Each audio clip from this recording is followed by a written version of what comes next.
Many people hear stock market and think it's too complicated. They picture frantic traders shouting on a chaotic floor, or they imagine needing a fancy finance degree to even understand it. Let me tell you, that's mostly Hollywood stuff.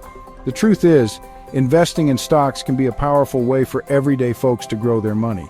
It's about owning a small piece of a company you believe in. Think about the brands you use every single day. Someone owns those companies. Why not you, even a tiny part? This is your chance to participate in their success over time. The biggest reason to consider investing is to make your money work for you. Leaving all your savings in a simple bank account these days might not even keep up with rising prices. We call that inflation. The stock market, while it has its ups and downs, has historically offered better returns over the long haul. It's not a get-rich-quick scheme, mind you. Patience is key. But imagine your money growing, compounding year after year.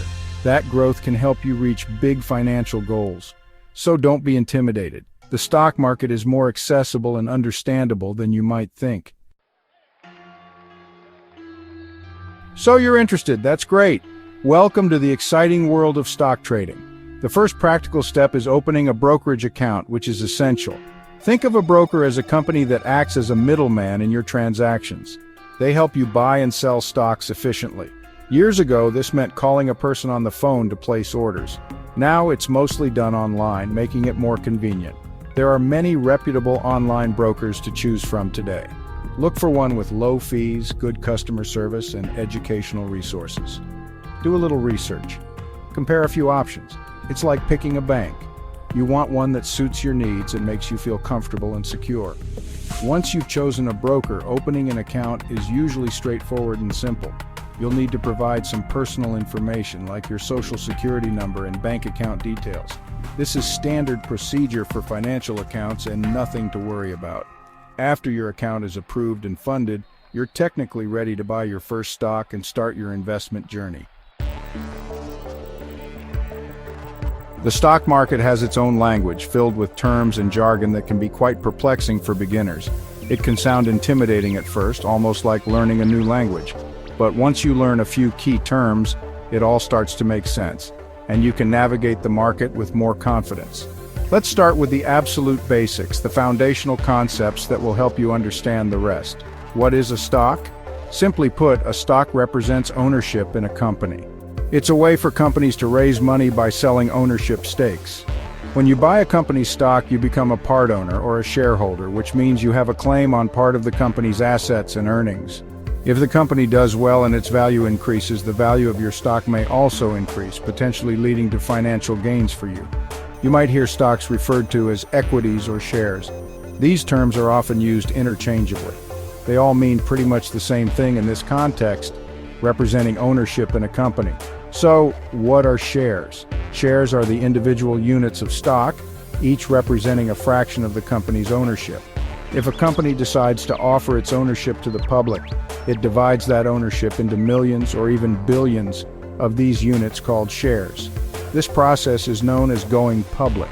When you buy stock, you are buying a certain number of these shares, effectively purchasing a piece of the company. For example, you might buy 10 shares of company X, making you a shareholder in that company. This means you own 10 units of ownership in company X, giving you a stake in its success. The price of one share can range from pennies to thousands of dollars, depending on the company and how many shares it has issued. This price is influenced by various factors, including the company's performance and market conditions. Next up is the ticker symbol, a crucial identifier in the stock market. Every publicly traded company has a unique ticker symbol.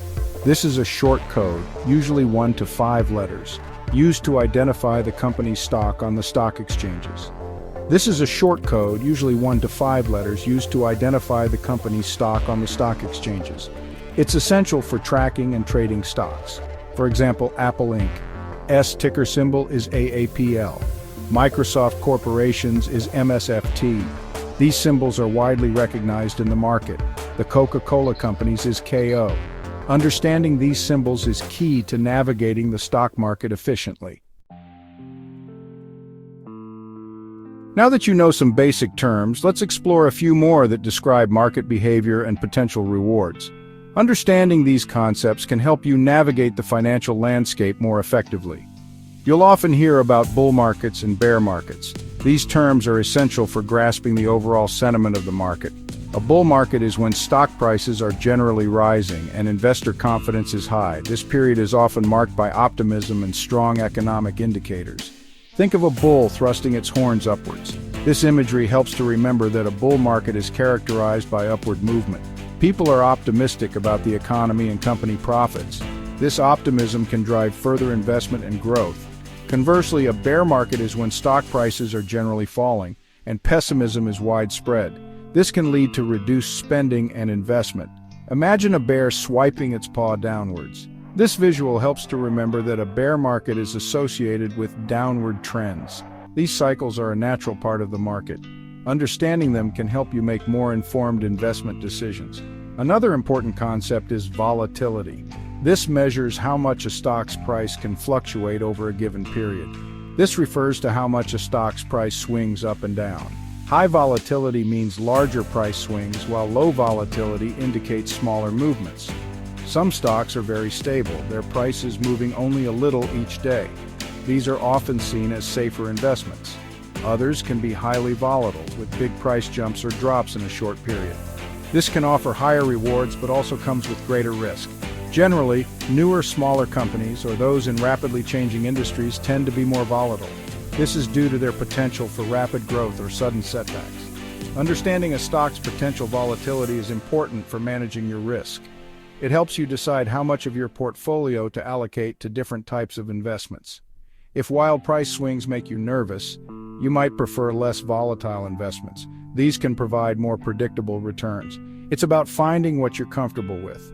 Your investment strategy should align with your risk tolerance and financial goals. Let's talk about how you can make money from stocks. There are several ways to earn returns on your investments. One way is through capital appreciation. This occurs when the value of the stock increases over time. This simply means the stock's price goes up. The difference between your purchase price and the selling price is your profit. If you buy shares at $10 and sell them later at $15, you've made a $5 profit per share before any fees or taxes. This is a straightforward way to grow your wealth. This is often the main goal for many investors, especially those focused on growth. By understanding these concepts, you can better navigate the stock market and make informed decisions. One of the best pieces of advice I can give any new investor is to buy what you know. This means investing in companies whose products or services you are familiar with and use regularly. You don't need to be a Wall Street analyst to find good companies.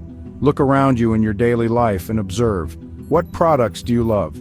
Think about the brands you trust and the gadgets you can't live without.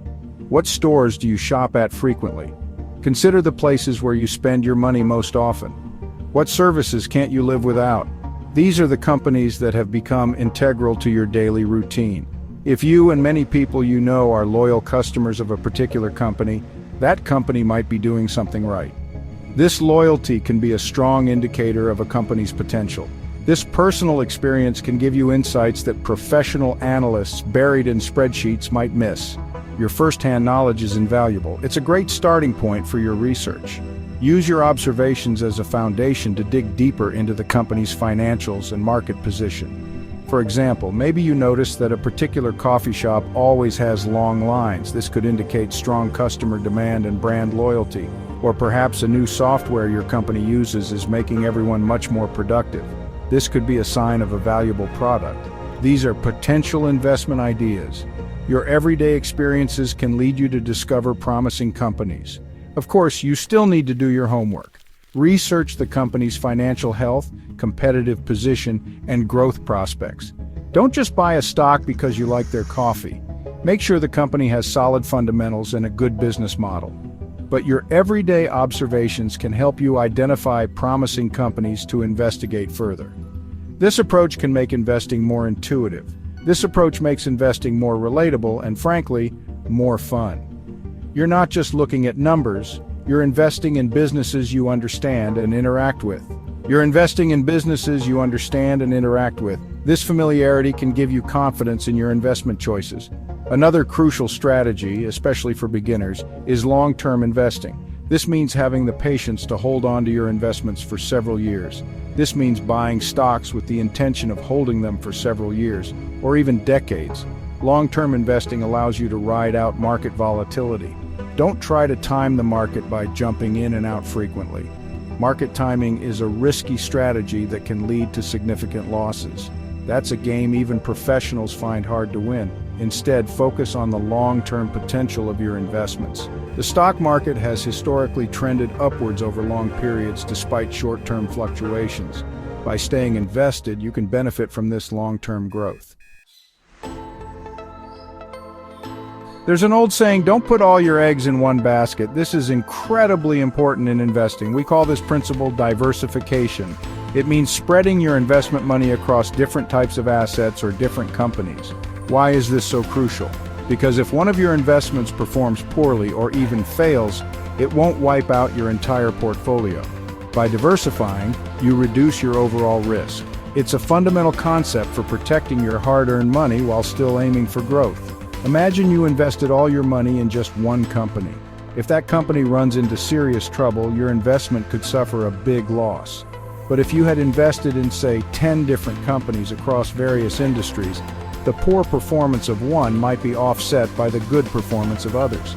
Diversification doesn't guarantee profits or eliminate all risk, but it can significantly smooth out the ride. It helps protect you from the unexpected problems that can hit any single company or sector. How do you diversify? You can buy shares in companies from different industries. For example, you might own some technology stocks, some healthcare stocks, some consumer goods stocks, and some financial stocks. Different industries often perform differently depending on the economic climate. We've covered a lot of ground today. We talked about why investing can be beneficial, how to get started, some basic stock market language, and a few simple strategies. Remember, the stock market isn't an exclusive club for experts. It's accessible to anyone willing to learn and apply some common sense. The most important thing is to take that first step, no matter how small. Investing is a journey, not a race. And like any journey, it begins with a single step. The key to success in the long run is continuous learning. Read books, follow reputable financial news, learn about different companies and industries. The more you learn, the more confident you'll become. Don't be afraid to ask questions. Many brokers offer excellent educational resources. There are countless websites, podcasts, and courses dedicated to teaching investing. Absorb information from various sources, but always think critically. And remember my favorite tip, pay attention to the businesses you encounter in your daily life. Your observations are valuable.